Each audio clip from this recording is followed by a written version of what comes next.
Hey guys, welcome to the 57th episode of the Learning Podcast. And if you aren't sure, it's a Singaporean podcast dedicated to learning something new from every single guest on this show. And today, I have a friend I met through LinkedIn quite a long time ago. I think it was last year. So her name is Ray. Ray, thanks so much for taking the time to be on this podcast. Thank you for having me. I have watched your podcast for quite long, so I'm quite excited to be here. Cool, thanks so much.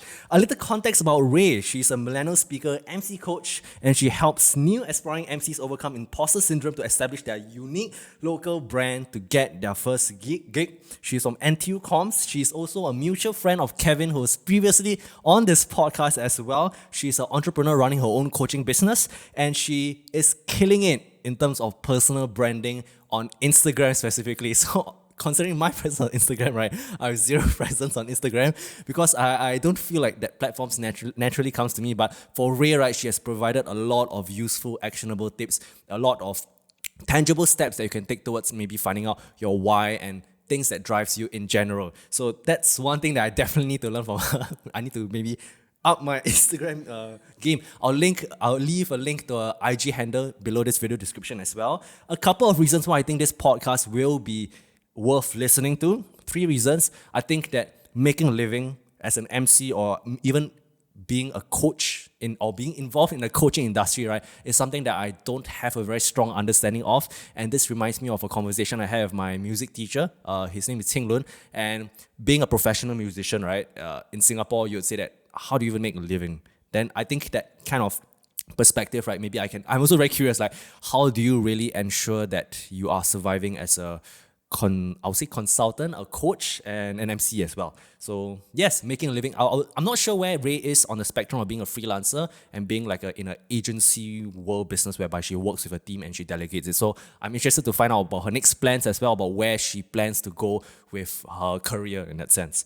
The second reason why I think this podcast is worth listening to is that Ray is very passionate about networking. I briefly heard of a podcast from her that was featured on CNA as well. And yeah, I think she's very passionate about networking and more so helping millennials. I think that is her target market, if I'm not wrong. And I believe that we'll be talking a little bit more about that in general. And the third reason why I think this podcast will be helpful is that I'm always interested in what's next for her, the challenges, the struggles, and more to have real talk of what it is like being a boss of your own company, especially at her age. She is younger than me as well. So I think it takes a lot of courage to do what she does as well. And yeah, that's pretty much the context, Ray.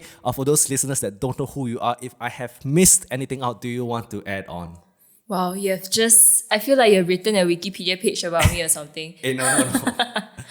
That's pretty much it. But of course, we'll dive into a little bit more of the underlying story of how I got to where I am today a little bit later on. So going all the way back, right? Could you maybe share with listeners what kind of student were you in secondary school before going all the way into just in secondary school? How would you describe yourself as a secondary school kid? Secondary school, Yeah, secondary that's school so kid. specific. Okay. Yeah. In secondary school, I wasn't super focused. I mean, I did care about my studies, my academics, but I think that my main concern was just sort of comparing myself with others a lot. Am I cool? Am I popular enough? I think growing up, that was a lot of my main concern. I would say that I was quite an insecure, not so confident person. Maybe I would have come across as confident, but really inside I'm not. Am I 100% confident now? No. I think that many people are like, oh, you're an MC, you're definitely, very confident. But I think inside I'm still growing. Definitely better than last time, more confident as opposed to last time, but now still growing. So in secondary school, my main priority was that. I didn't really know what I wanted to do in life. I just knew that I wanted to do something I enjoy. I wasn't a fan of a 9-to-5 job personally. And there's nothing against it. But for me, maybe it's just like an extroverted side of me. I just like to run my own schedule, to be able to control my life, to be able to have a laptop lifestyle. I mean, back then we don't even know. Maybe I didn't have a laptop yet, but basically to control my life as it is instead of working for someone else. But I didn't know how to. So, say a lost kid in secondary school. When exactly do you pick up emceeing? Okay. So this is an interesting story. When I was younger, I wanted to be an actress. Yeah, I wanted to be famous. I mean, I still want to be famous now, but I You're wanted to be famous really on IG now. yeah, I mean, I really wanted to be famous, like an actress on screen or like do theatre. So in secondary school, I auditioned for my school's drama club 3 times in a single month, and I failed all of those auditions. So I obviously wasn't meant to be an actress. So because I failed all of those 3 auditions, I joined the Service Learning Club instead, which is basically a community service club. Yeah, so it's a community service club. I became the president of that club. And we actually then worked with the youth executive committee nearby. So it's basically like under PAYM, so under People's Association. And I started volunteering as a grassroots leader. And I think 1 or 2 years in it, they needed someone to MC their bursary award ceremonies and their family carnivals. Those kind of those kind of community events. They wanted someone to MC. So I just volunteered. I was like, okay, it's gonna be good for my portfolio. Why not? So I volunteered, and since then I realized, hey, I kind of like the stage, kind of like meeting people from all walks of life, and being at events that I wouldn't be at if I wasn't an MC there allows me to meet people that I wouldn't have met or that I wouldn't have the guts to go up to. Because if let's say you're at an event and you're the MC, people won't think it's weird if you go and talk to them. But if you're some random person, people will be like, why are you talking to me? I'm just a stranger. So that is how I started MCing, and I did it in JC, did it in uni, and after so long, I realized I've done MCing for 7 years. At what age was this when you first volunteered to be an MC at the grassroots event? So secondary school, about 16 or 15, about there. About 16 16 years old. Was there any Yeah. thought process when it came to giving your first MC speech, or was it something that you winged it? You watched YouTube videos, you asked people who did it before, like what was that process, or were you the kind of character that was quite free and easy and like it doesn't matter if I don't do it so well? Did that cross your mind? Okay, so because it was a volunteer thing, I think maybe most people or most millennials will relate to this. When you're not paid to do something, the pressure is not as on. Yeah. So I wasn't nervous because I was just thinking, yeah, I'm volunteering. This is just like any other event. I never thought of it as like I'm on stage. Yeah. So bursary award ceremonies, especially since they're smaller, sometimes it's in a room that isn't a physical stage. So I just prepared a script. I did the formal event as it is. I started with formal events, so it's a little bit more scripted and less impromptu. You don't have to think on the spot as much.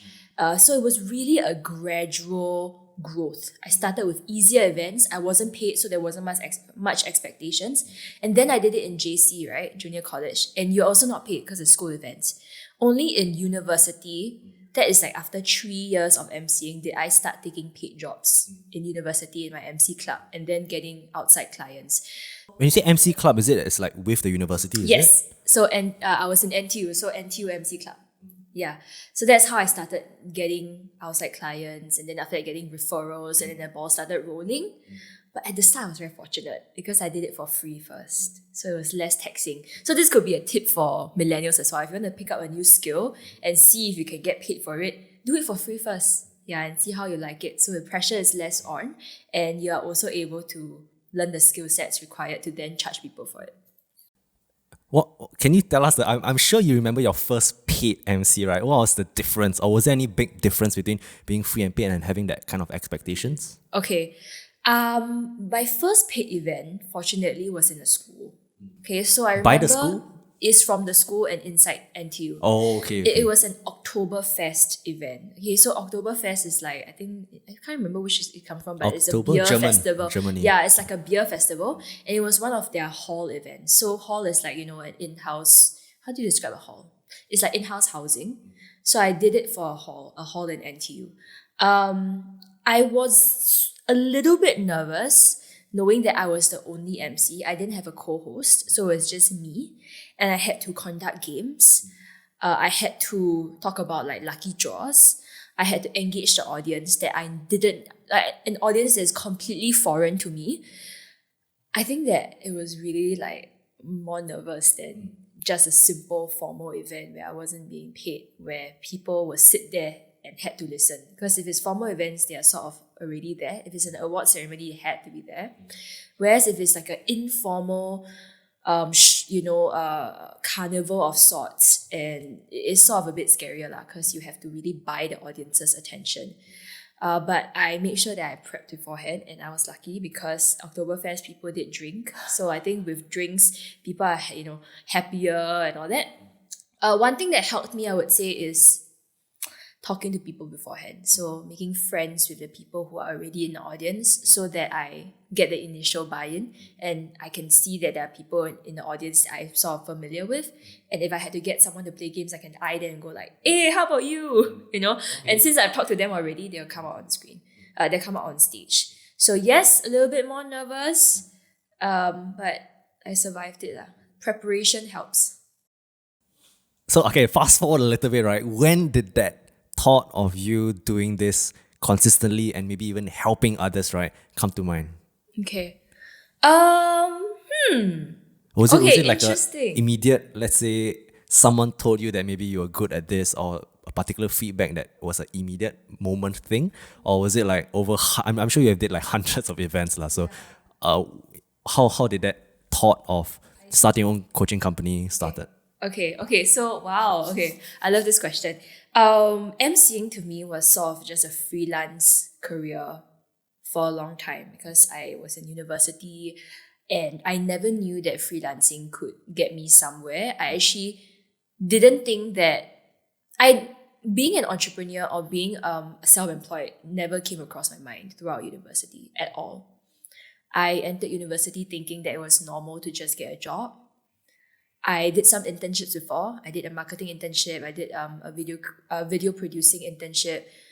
But even though it was creative work and even though I enjoyed the industry, I didn't like just going to the workplace at a certain time and having to leave at a certain time or OT and not really having control of my own schedule. Like let's say in the middle of the day, if I feel tired and I want to take a nap, but I'm at work, right? So I knew that being in the workplace wasn't something that I enjoyed. I knew that I wanted to have my own creative freedom and create content on my own instead of for someone else, but I didn't know it was possible. So throughout uni, I just saw emceeing as just a freelance career until I started meeting other people who are doing freelancing as their job and even earning more than a fresh grad. So I have a friend that runs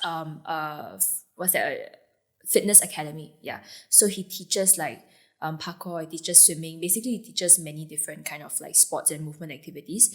And he's doing it full time and he earns way more than a fresh grad or maybe most grad after a few years. He also earns way more.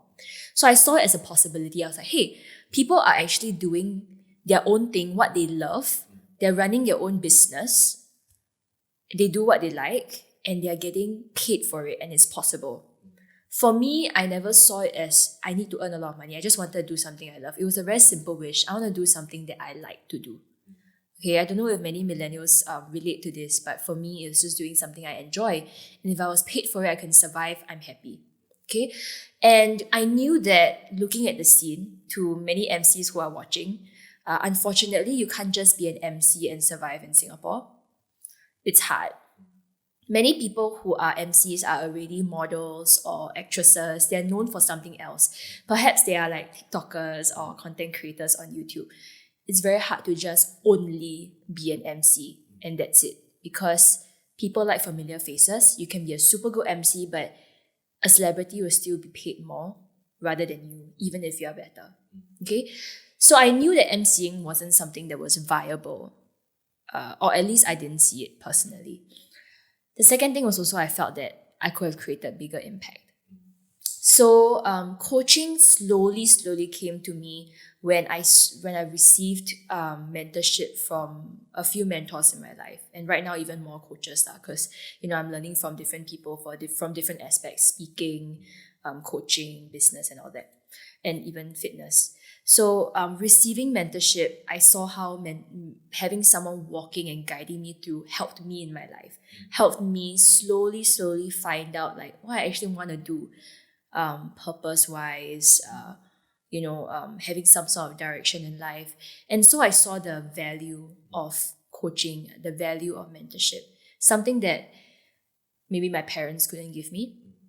Because my parents aren't entrepreneurs, right? They provide for me and I love my parents, but they cannot teach me how to be an adult past a certain age. They can teach me what they know, but not beyond. So I saw the value of it. One thing, that's the first thing, being exposed to having other people mentor me. The second thing is because I met Kevin, right, our mutual friend, and he actually referred me to the training industry. So we basically go to schools and train. Right now, he runs his own training company / social enterprise, right? So I do freelance with him as well. He actually brought me in with his companies that he has worked with, and I started having the feeling of, okay, how is it like doing some sort of personal development training? So we went to schools, we trained entrepreneurship, public speaking, interview skills in secondary schools and JCs and even primary schools. And I started enjoying, I was like, oh, I love teaching.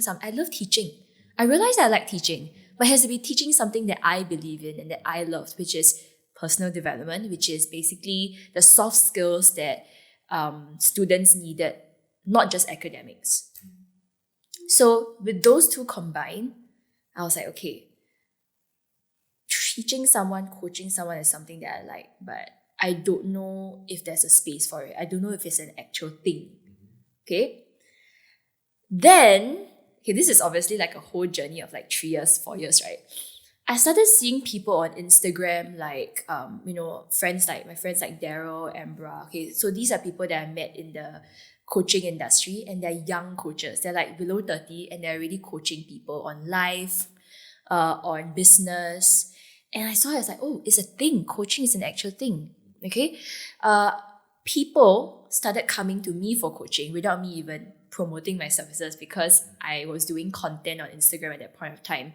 I shared my story on Instagram via videos, via posts. I did Insta stories on sharing my story on like my insecurities, networking, speaking to people, my comparing myself with others. And people actually approached me and asked me if I did coaching. And I didn't. But I just say, yeah, sure. I didn't do coaching, but I thought, okay, charge them at a lower price. I won't tell them that I've never done coaching before, because technically, informally, I've advised people before. It's just that I haven't coached structuredly before. So the people that came to me as my first few clients, I tested it out and I was like, okay, I kind of enjoyed coaching and bringing people to a higher level from where they're at to where they want to be, and seeing them grow. I feel like that is really helping them unleash their potential and slowly move towards that confident speaker they want to be, or the MC they want to become, or even just using their voice potentially to up their sales for impact. That's how I realized that coaching is something that I wanted to do. But of course, it's a stepping stone to my eventual goal, which is to be a global speaker. That's the dream, to be a speaker all around the world.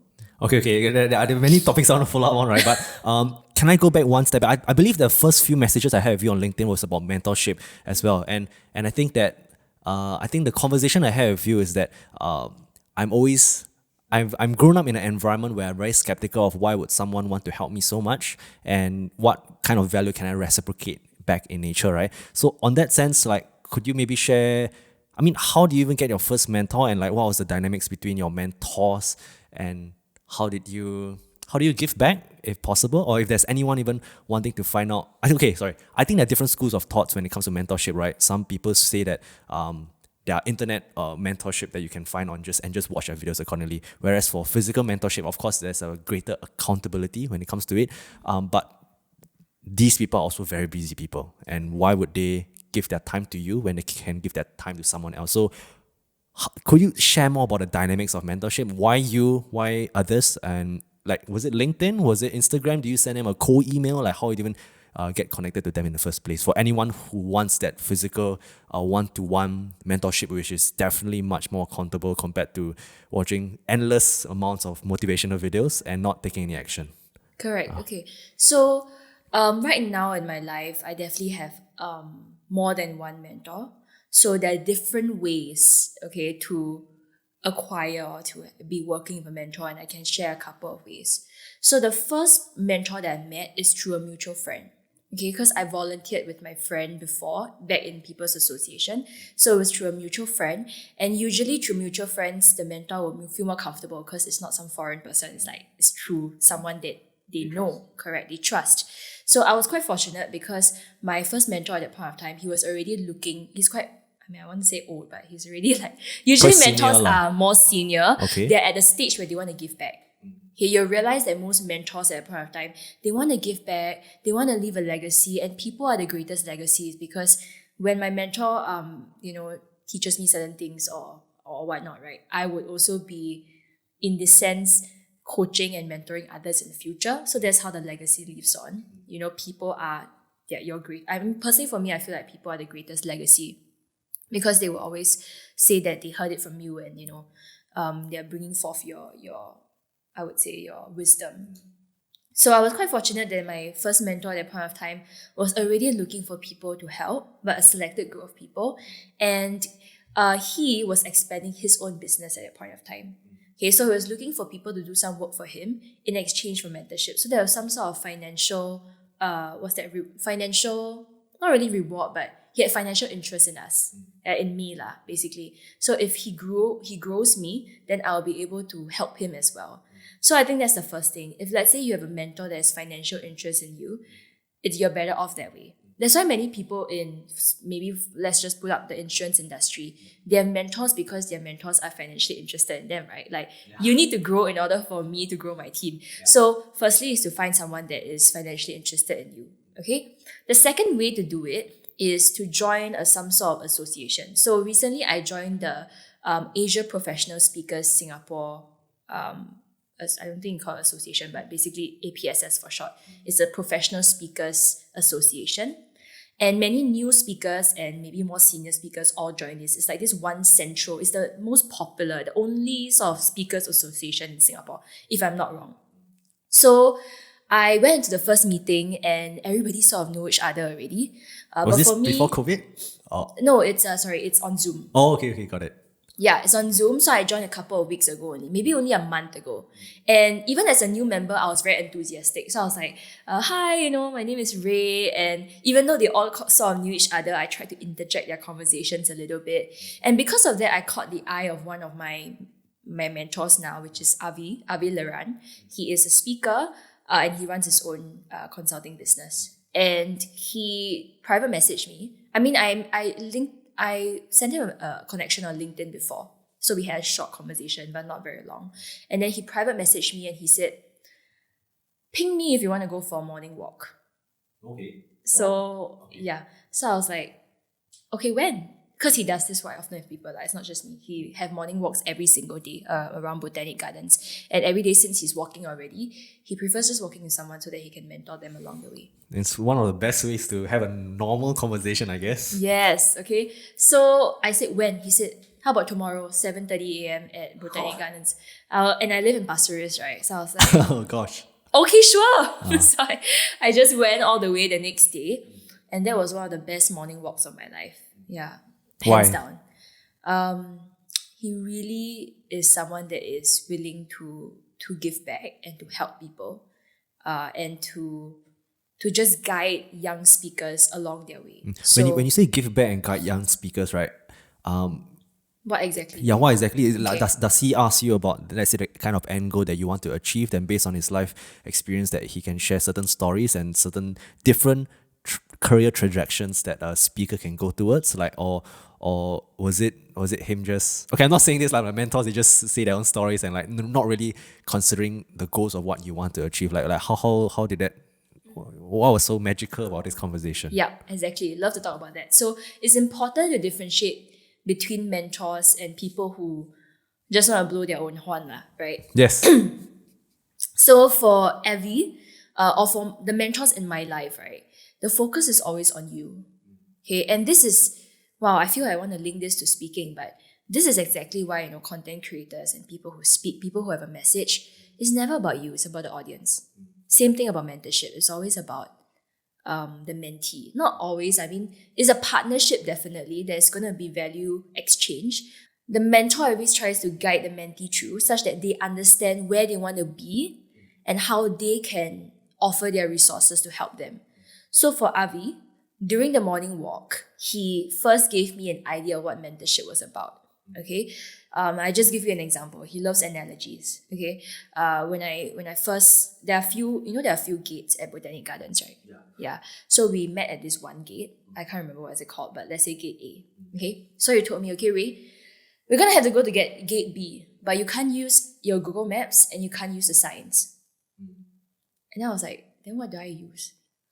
Yeah, your Wait, gut lah. he's not Singaporean, right? He's not. Oh, okay. He's Jewish. Okay. Yeah. So he said, just follow your Not gut. very Singaporean. Yeah, I said just follow your gut. And then he said that for me, since I know the route well, Botanic Gardens, along the way I might hint you or I might nudge you a little bit, but you have to lead the way. And he told me, and that's what mentorship is. You should know the journey yourself. As a mentor, I'm not going to handhold you or pressure you to go to any direction. I'll just nudge you slowly if let's say you're going back to where you are at.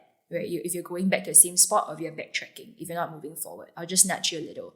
But you need to know where you're going. Okay? So he used these analogies to show me what mentorship really was about. And there was this other time, I walked one round and I ended up at the same spot. Okay. And then he was like, Ray, what do you notice along the way? Then I said, nothing. I just ended up at the same spot. I didn't notice anything. He said, exactly, because you're too focused on the journey. You're too focused on, getting to the goal that you didn't even notice anything new. You didn't enjoy the journey. Okay. I was like, he said, okay, walk one more round. I was like, okay. Quite hot, yeah. So I walked another round and I told him, okay, I noticed that the leaves on the ground were actually indented. And I think it's because many people walk that route already, so the leaves are like stuck on the ground. I said, good. Okay, that's one thing learned that you knew. I never knew about that. For me, I noticed that there are orchids around. So these are the things that, it feels like sometimes mentorship is when they share with you things that are part of their experience, part of the things that they've been through before. They share with you, they sort of shine the light on the other path in front of you so that you won't walk the wrong road as opposed to them. They have walked the wrong road before maybe and they're shining it for you. And across the past 3 weeks, he has done, like, for example, has coached me on how to slowly find my speaking topic.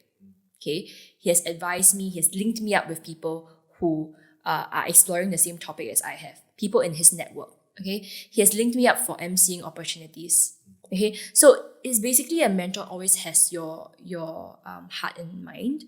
They're kind of like a parent, but obviously they have their own lives, so they can't be with you all the time.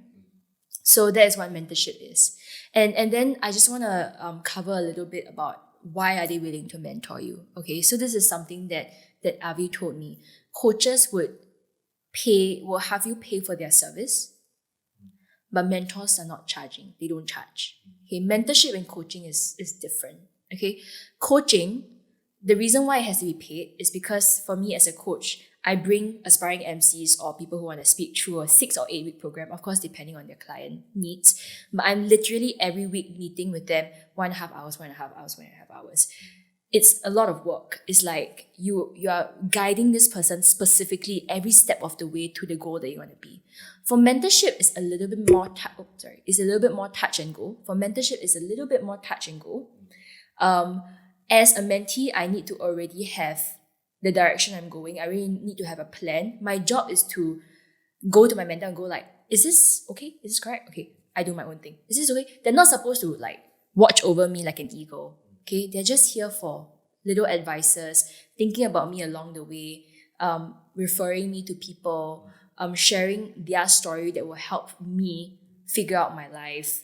And even later, I'm going to be meeting my mentor, Avi.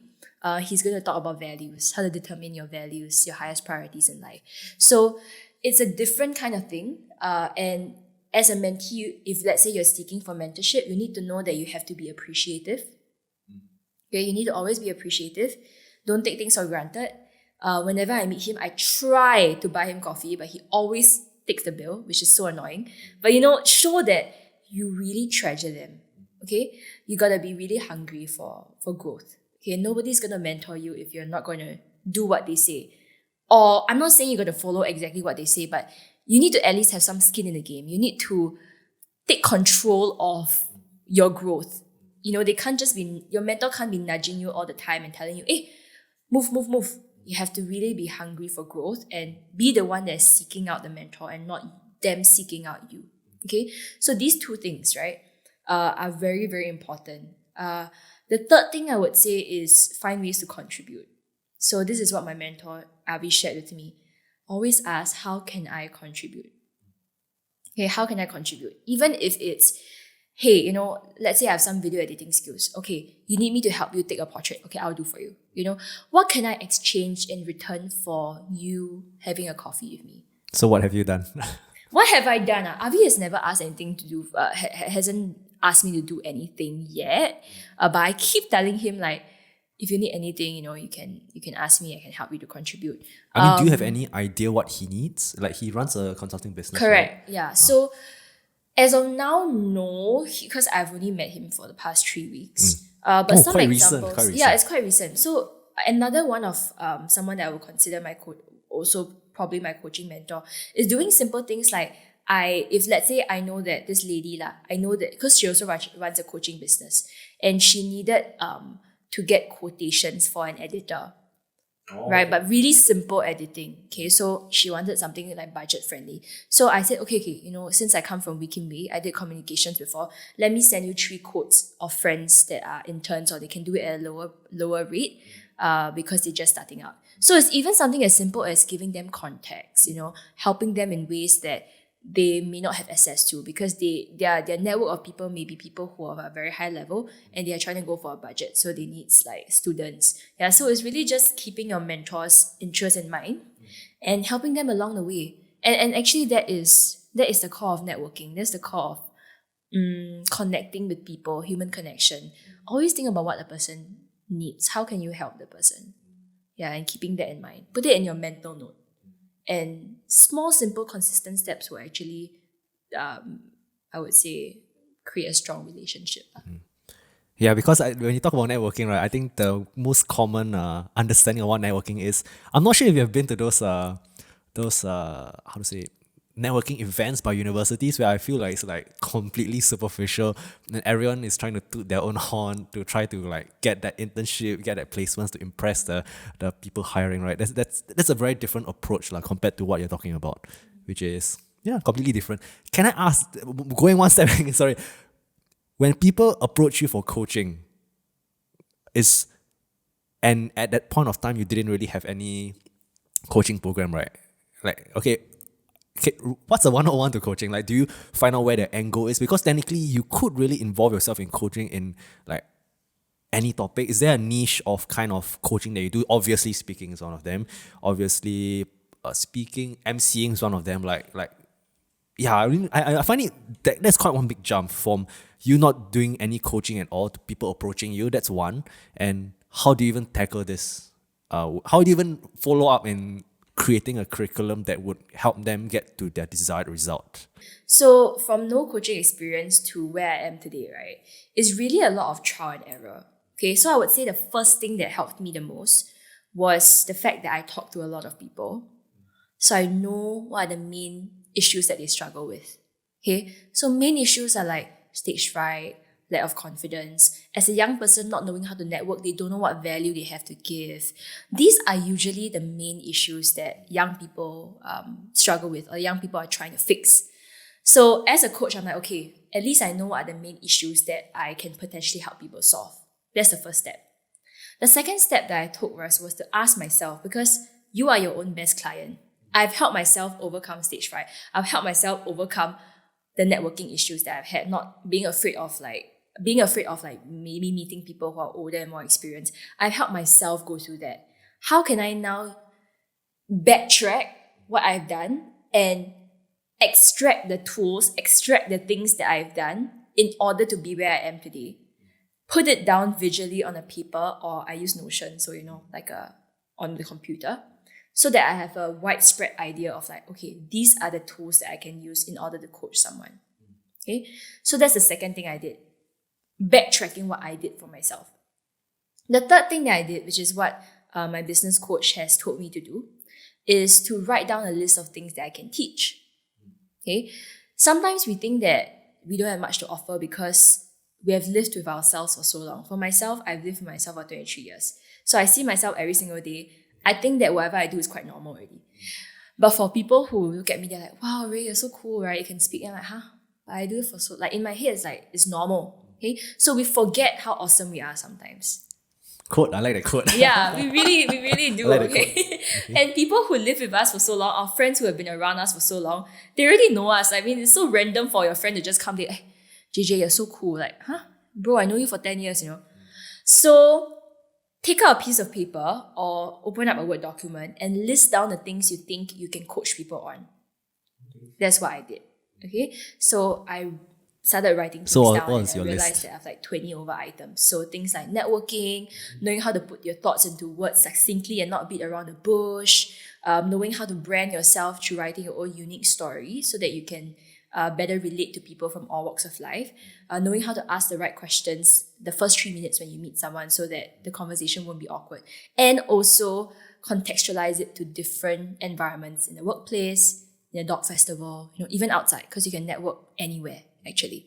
So these are a couple of things that I put down in my list, and I was like, hey, I can teach quite a number of things. Now I have to basically write the details of how to teach it. Okay, so creating a structured program, adding things in like tools and worksheets that my client can do. So as a coach, right, the last thing I want to do is just to have a 1.5 hour session teaching them. That's not it. At the end of the session, they need to be the ones writing things down. They need to be the ones introspecting and actually doing the role playing, actually speaking. Because if I'm teaching speaking, they have to be speaking more than I'm speaking. Yeah. So that process of knowing what works and what doesn't, after the preparation process of looking at other people's problems, that's step one. Number two, introspecting and seeing how I've helped myself solve my own problems. That's step one, this step two. The third thing, writing down a list of things I can teach. The fourth thing is to do. You just gotta do it, right? You can't coach people if you can't learn how to coach people by planning how to coach. You need to actually coach. So I had to take on clients. So the first step is to take on beta clients. Beta clients means that you charge them at a lower fee and you do a shorter program and you help them with the shorter program. So, I mean, for anyone who's interested to, let's say, engage you or like in this coaching, what's a normal, is it based on rates? Is it based on your experience? Is it based on the kind of result that they want to get? Or is it based on your client's value-based pricing in terms of, okay, if you're a banker, I'm going to charge him like $10,000. How does it work? How does it work? Okay, so usually what I do is it really depends on the client's need first. Definitely, I have a set program. So if you head onto my Instagram and you check one of my highlights, which probably says start here, you'll be able to see I have a 6-week and an 8-week program. So the 8-week is for emcees specifically. So I teach like the things like how to be a personality, not just an MC, how to be a brand, and even the technicalities like how to prep for an event so that you won't panic. How to work with clients and chart, and how to quote a certain rate based on your experience, how to create a portfolio with no experience at all. Right? These are the things that I teach MCs. Then people who don't want to do emceeing specifically, but they want to use their voice for impact, I have another set of things that I teach them and I have a basic program for, which includes things like networking, includes things like putting thoughts into your words effectively, includes things like impromptu speaking, includes things like how to own your voice and own your story so that you can put it on your LinkedIn, on your Instagram, and it becomes your personal brand. You can share it with others while you're networking so that people will remember you. Okay, among the whole ocean of people. So this is the set program, the fixed program that I have. That being said, every client is different. Every client have their top three pain points. So I'll have a discovery call with them first, where it's a short 45 minutes session where I chat with them. I understand where they're coming from, where they're at now, what their goals are in the next 6 to 12 months, and also their final goal, and what is stopping them from getting to their goal. Okay, so many at times they'll say, I don't really think I'm good enough, or maybe I've just always been an introvert, but there are always layers. So as a coach, it's important to really ask questions to find out what the root cause of the issue is. Because it could be fear, it could be they had a traumatic experience last time talking to someone and they got shot down. And it was so long ago they forgot it and they just think they're an introvert, but actually it's not true. Okay, so there are many underlying issues that could be the root cause of the problem. And my job is to solve the root cause of the problem first, to help them work through that root cause before they can even pick up the newer skills like networking, etc. Because many at times, the barriers in our minds. Well, all humans are actually all creatures that are meant to connect. But what's stopping us is fear of judgment, fear of a lot of different things. Okay? So that's why coaching is a very complex thing. And many people, they think that, I don't know, maybe it's a stereotype, like, there's so many internet coaches nowadays, is it really credible? Is it really, and whatnot? I would say have the first chat with someone first. Someone with a cert or someone with many accolades, they're just accolades. Okay? It doesn't mean they are a good coach. Actually talk to the person, have a discovery call with them, which is why I have discovery calls in the first place. See if I vibe with the person.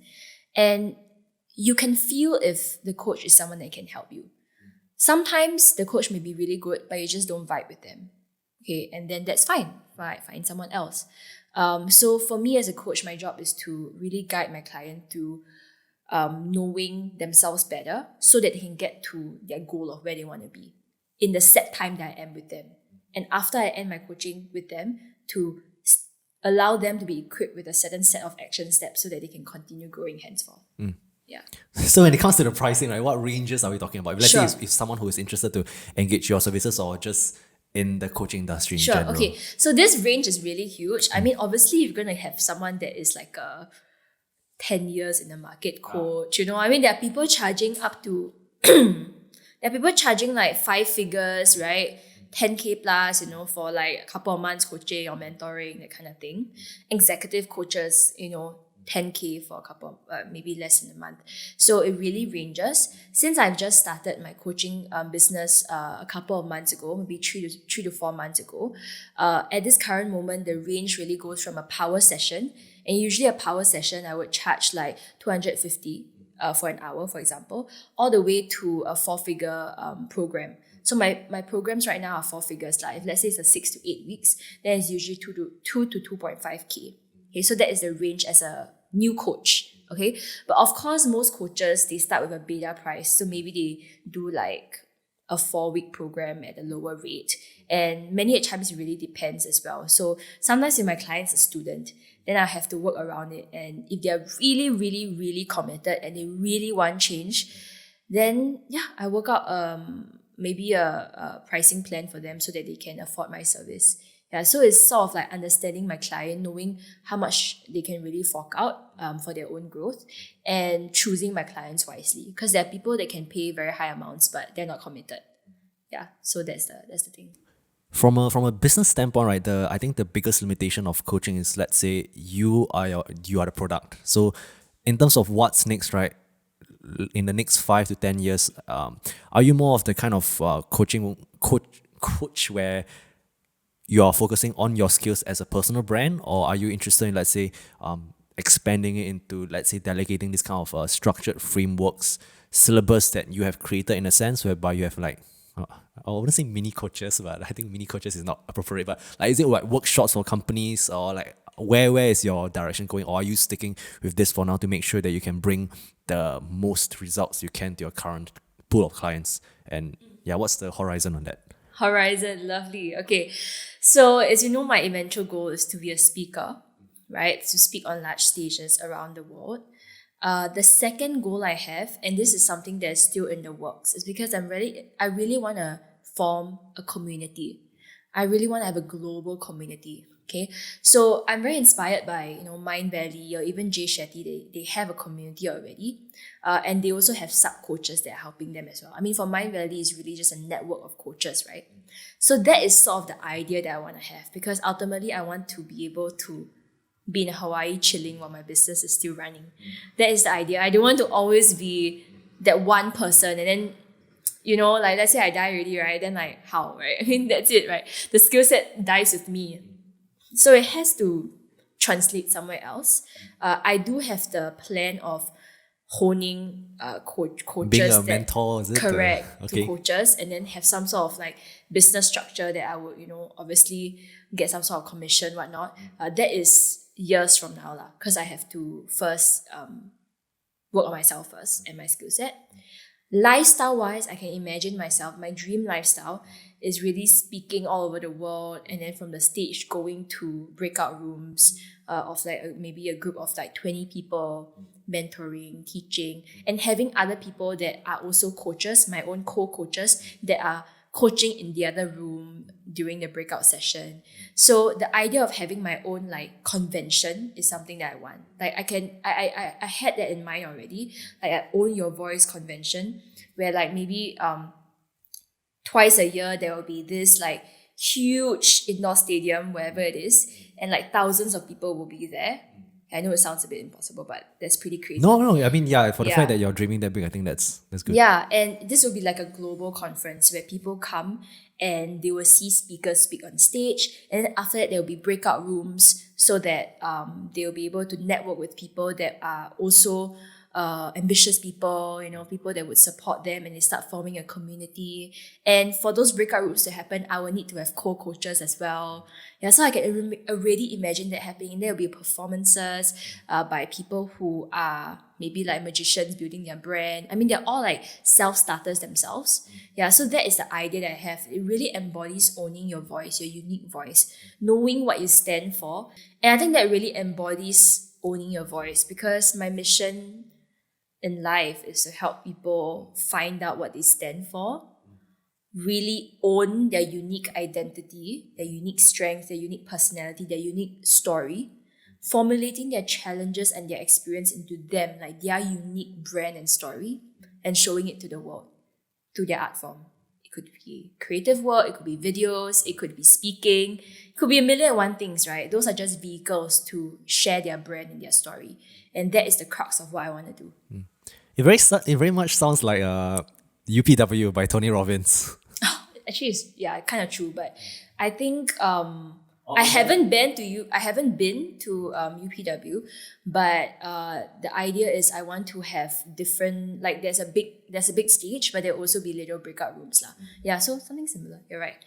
Just that I feel like there needs to be more female energy around. So I can't wait for like a female brand. I feel like there are not many female motivational, transformational speakers around, and I want to be the Asian representative. Yes, onto that, right? Yeah, I was just going to ask you in terms of this industry, because sometimes I feel like coaches, or when I look at like the work that Daryl is doing, of course, all of them are doing very great work.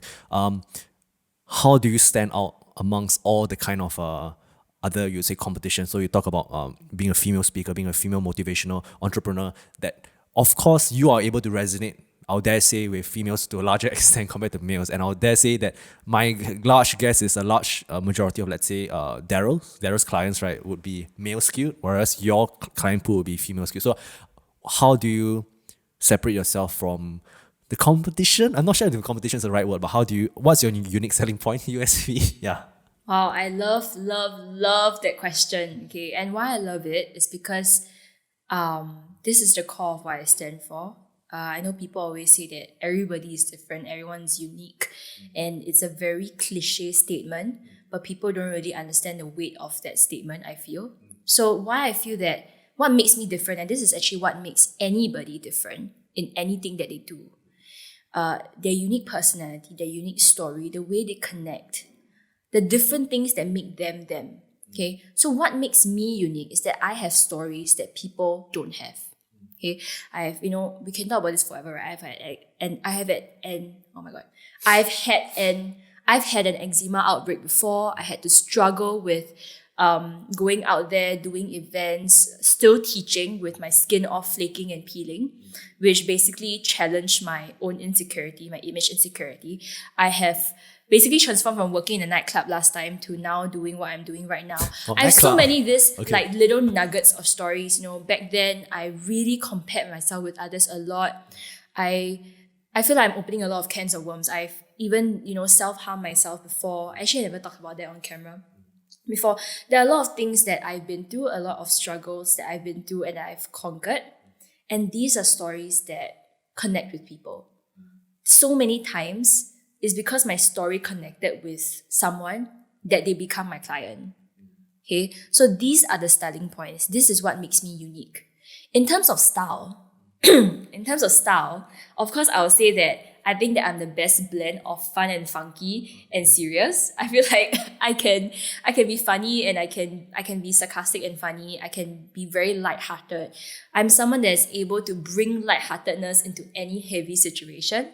So I feel that's very important for coaching because sometimes a topic can be very heavy, but I'm able to bring in that lightheartedness and uplift people so that when people finish talking to me or people, go and do their, basically leave me, they leave feeling more uplifted, hopeful and encouraged. But they still have the determination to put leg into their goals. So I think that is what makes me unique. Yeah. Okay, one, I believe as a coach, right, you always see, I believe in pattern recognition. So obviously you have coached many people, right? Is there a top, a very cliche thing, right? But top 2 or 3 commonalities that you see between all your clients or between the workshops that you have conducted? Yeah. Because I must things. imagine that, this problem again. This problem again. No lah, I mean, okay, not in that, not in that side, but it's been a problem. It's like how I empathize with it is like teaching piano. You're teaching you're meeting the same problems and you're just using the same tools in a tool belt to fix it accordingly. So what are these common problems? And I believe there's a lot more information on your page and content, right, that will be able to help out. But from your pattern recognition perspective, from a macro level, what commonalities do you always see in your clients? Okay, so I can think of 2. The first one is always not confident, lack of confidence, fear of being on a stage, fear of speaking up. So it's always that putting myself out there, I'm afraid. So that's number 1. What stories do they tell themselves that makes them afraid of this? Yeah, and so what is the root cause in yes. your diagnosis? Lovely. Everybody is different. So there's one client that I had was because of a traumatic experience before. She blanked out in front of her class. And then that sort of like Your childhood was a trauma. crutch. It wasn't childhood, actually it was in university only. But that itself was already so fresh. And she used that as evidence to stop herself from speaking up. Yeah, so that could be one. It could be traumatic experiences. Or maybe people who have mini traumatic experiences. Yeah, they already had one where they freaked out during a speech. And because they had it in mind, then each they already sort of set themselves up for failure because they're like, oh, it's okay if I fail because I don't think I'm a good speaker. I don't think I'm going to be good because of that. And then because of that, every single speech that happens, they keep bringing up that same story and failing. Yeah, so it's sort of like a self-fulfilling prophecy if you think about it. So that's one, right? Another issue could be, which links to my second common issue that I would bring up is they're not sure of their identity. They don't know what they stand for. They don't know where they're going.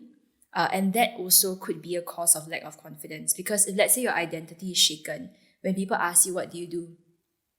How do you answer? Right? And sometimes what they do is not what they like. So an interesting activity that I'll ask you to do, right, is go out there and talk to some people and ask them what do they do. Observe. As in what, random strangers or what? It could be anyone. Usually they go like, I'm working for this, like, it always starts with a sigh. Very often.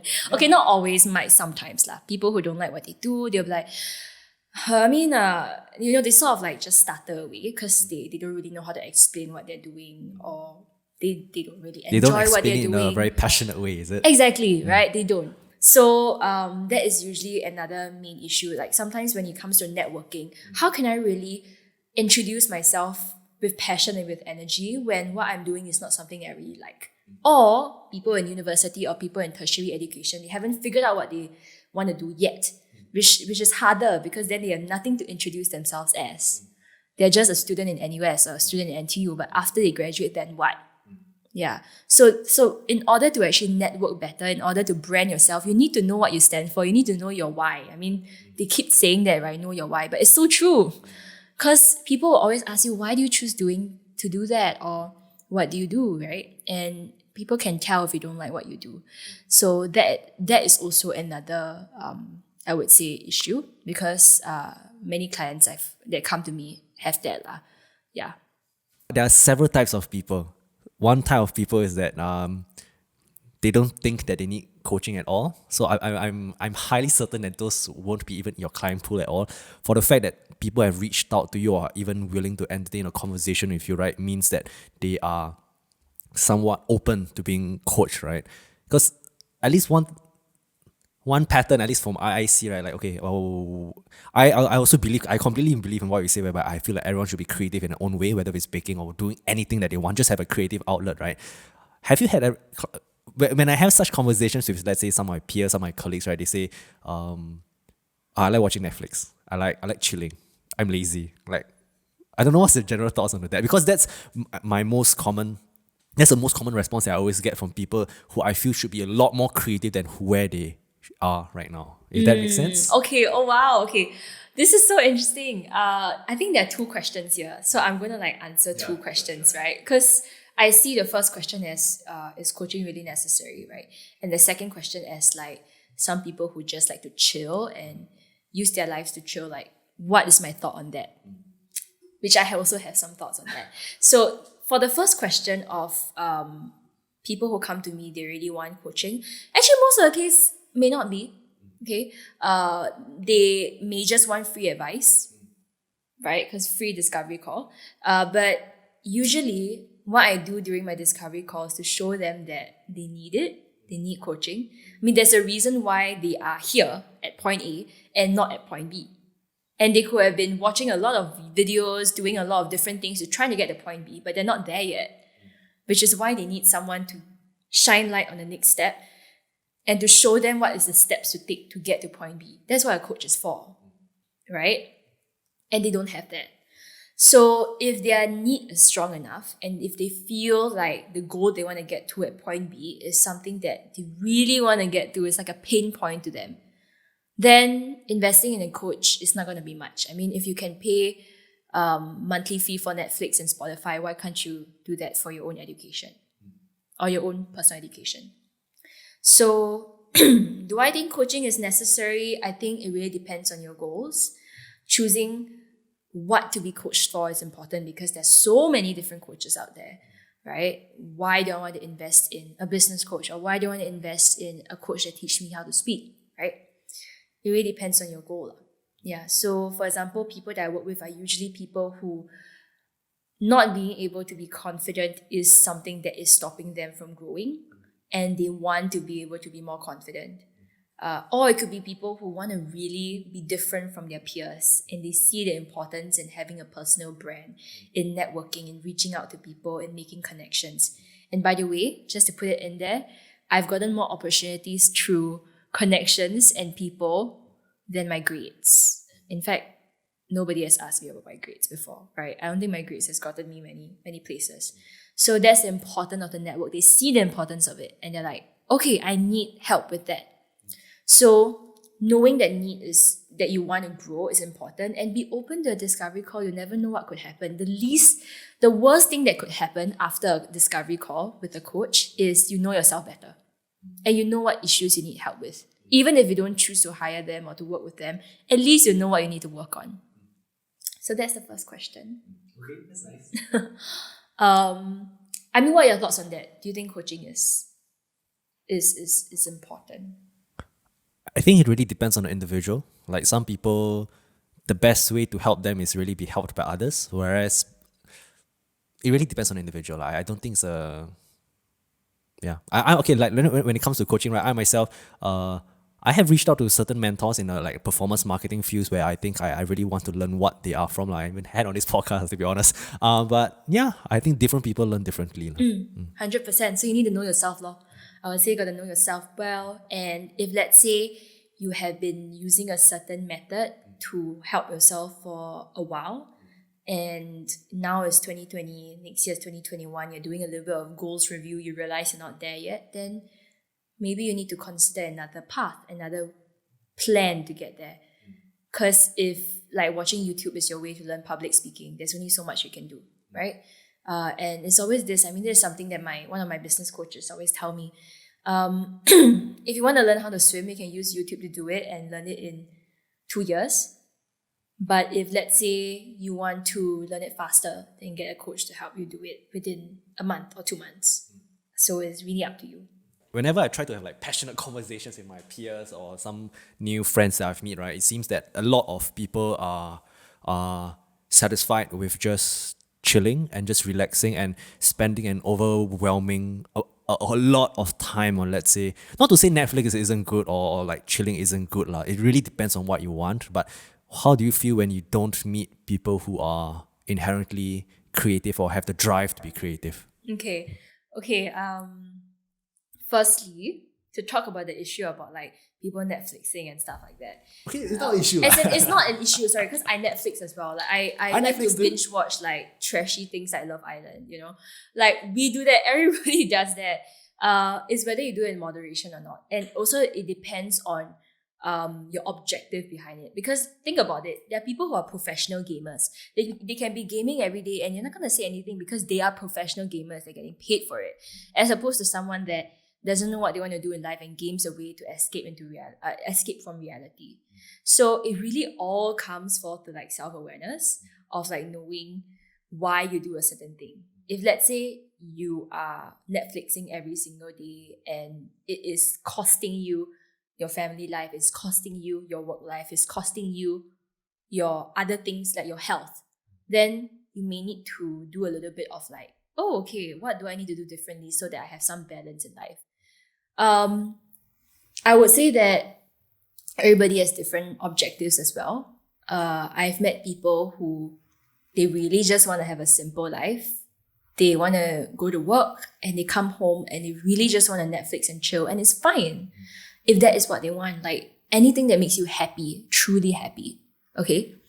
But if what you want is to really make a larger impact and that is what makes you happy, then you got to find a way to go for it, okay? So usually those people, people like that are, I don't want to, this sounds kind of bad, but ultimately you radiate to people that are very similar to you. So I radiate with people who have a passion, who are creative, and people who just, like, you know, the people that you mentioned, right, don't really have a creative outlet or they just work and then go back to chilling.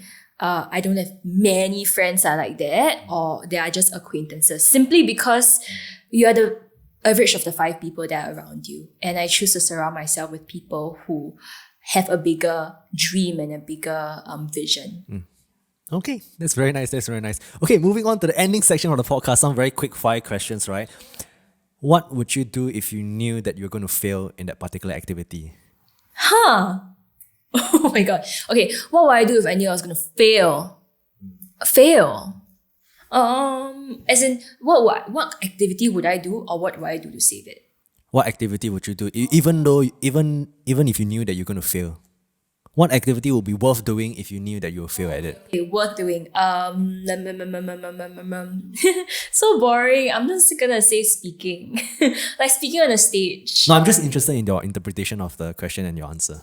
Oh, Because technically the question can be taken into okay. many ways. Yeah, definitely not. Fail and everything. Yeah, I'm just curious to know your thoughts. Okay, definitely not skydiving because I don't want to die. I would say I would A very simple analogy is that people join a marathon not to win, but it's more for the process of going through and running 40 clicks. So, I mean, it can be, I don't know, cooking. Just a very, it can be life principles, life activities, life goals that you want to achieve. Okay. What would I do if I knew that I would fail anyways? For me, I would say that I would do something like very random and creative, like art. Because then the pressure is like not on, because I know I would fail anyway and I would enjoy the process of creating, as opposed to needing to have that A or needing to have that success. Because I feel like many times we grow up in life, and this is something that I posted on Instagram recently, across your academic career, you're always praised for success. It's like, okay, you get an A. Yay, congrats, you get a golden star. If let's say you didn't do well, sure, your teachers would try to support you, but you don't get praised for the hard work as much. The awards are given to the people that get the first place in the marathon, first, second, and third place. The awards are given to people who do well, right, academically or whatever. So in our minds, we already had the impression that if I succeed, then that's good. Okay, so If I fail at something, sometimes we take it personally. We're like, I'm not good enough. I'm not good enough for the affirmation. And I think that's sort of what made me fear failure even now, right? If let's say a client rejects me or a client doesn't work with me, then instead of the million and one reasons that could be the case, it could be they're afraid, right? It's their own personal challenge. It could be like many things on their end. They just don't vibe with me personally. But to me, I immediately think I see that as a failure. And oh no, that validates that I'm not a good coach or I'm not good at sales. Okay, so that's the thought. Of course, in recent times, I fixed that thought, but that's the initial thought. That's why we fear failure. We don't want to feel like we're not good enough, right? So if let's say we know that failure is a way to success, failure is an eventual, failure means that you're not good enough at it yet, right? Yet. Okay, that means that you need to fail more and fail harder and change your strategy to eventually succeed at it later. Okay, so changing that perspective has helped me look at failure differently. Yeah. And I know that my unconscious thought of just wanting success now is simply because of in the past, you get an A, your parents cheer for you, you know. This is why we need to take care of how we parent our kids also. You get an A, your teacher calls you out in front of class and praises you. That's why as kids, you're like, I want the A now, right? I want to get the affirmation. If I see I get 50 upon 100, I don't cheer and rejoice. I'm like, oh no, I'm not going to get the golden star. Yeah. So fast forwarding to now, I think that's a mantra that I tell myself, that failure is always just on the way to success. And it means that I'm not good at it yet, but I will be better at it if I try it again. Yeah. What has been your biggest failure to date yet? Oh my gosh, biggest failure. Wow. Oh no. I think that, wow, this is so, okay. I think that, I mean, it's so hard to answer this question because I don't think that I've failed very big yet because I always pick myself up, you know, and when you always pick yourself up, you haven't failed. Yeah, you just hit a roadblock. When you fail is when you quit.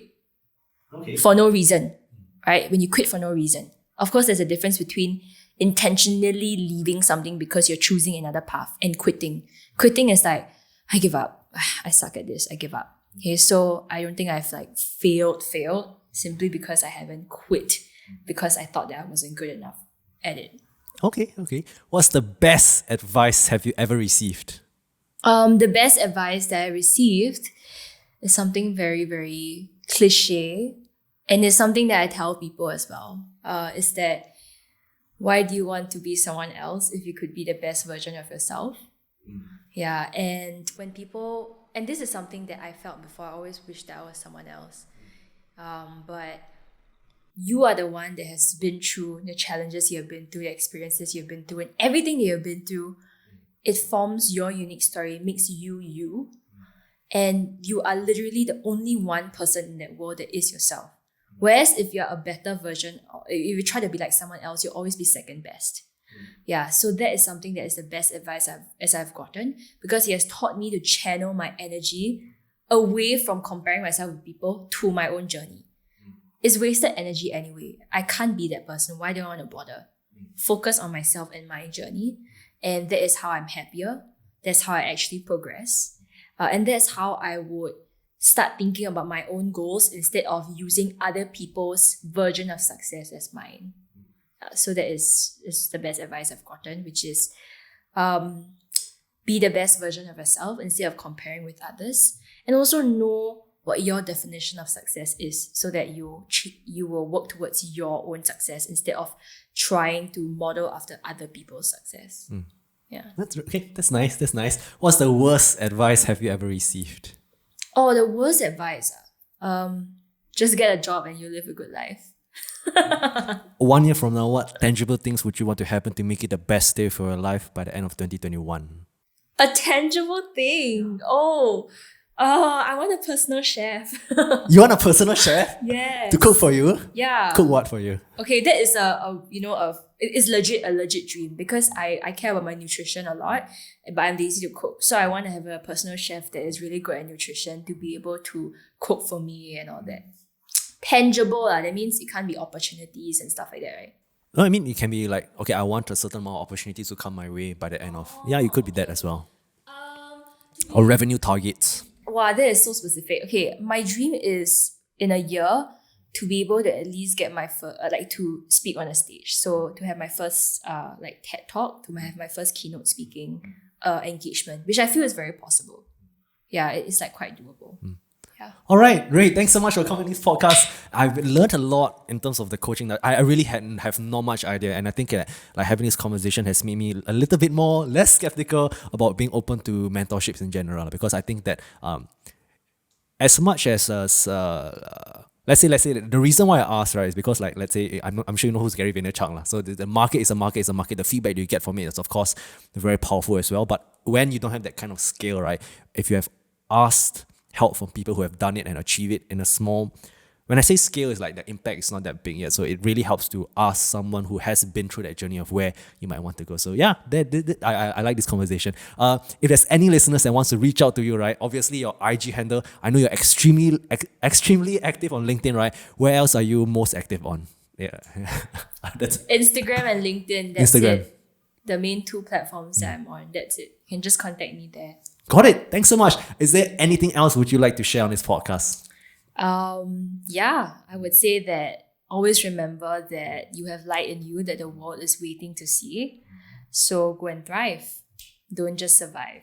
Okay. Thanks so much and see you in the next podcast episode.